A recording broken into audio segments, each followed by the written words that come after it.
1944 બીજા વિશ્વયુદ્ધની ભીષણ લડાઈ. પેસિફિક મહાસાગરના નાનકડા પેલેલ્યુ ટાપુ પર જાપાની અને અમેરિકન સૈન્ય વચ્ચે ઘોર યુદ્ધ ચાલી રહ્યું હતું. જાપાની વાયુસેનાનું એક મિત્સુબિશી A6M0 ફાઇટર હવાઈ લડાઈ દરમિયાન એન્જિન ફેલ અને બળતણ ખતમ થતાં ટાપુના ઘટાદાર જંગલમાં ક્રેશ થયું.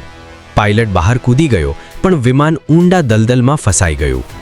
યુદ્ધ પૂરું થયા બાદ અમેરિકન સૈનિકોએ જંગલ સાફ કર્યું.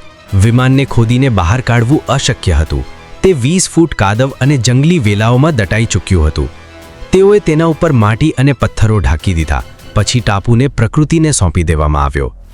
1970ના દાયકામાં જંગલમાં લાટી કાપતા લાકડાહારોને એક કાટ લાગેલી પાંખ મળી.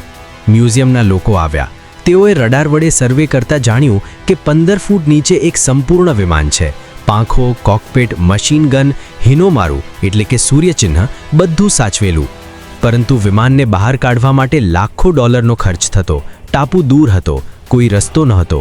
ખોદકામથી જંગલને નુકસાન થાત.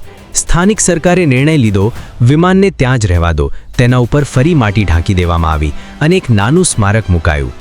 આજે પણ પેલેલ્યુ ટાપુના ઘટા જંગલની 15 ફૂટ નીચે જાપાની ઝીરો ફાઇટર પડ્યું છે. તેનું શરીર કાટ ખાઈ રહ્યું છે, પણ તેની આંખમાંથી હજી 2 મશીન ગનો ચોંટી છે.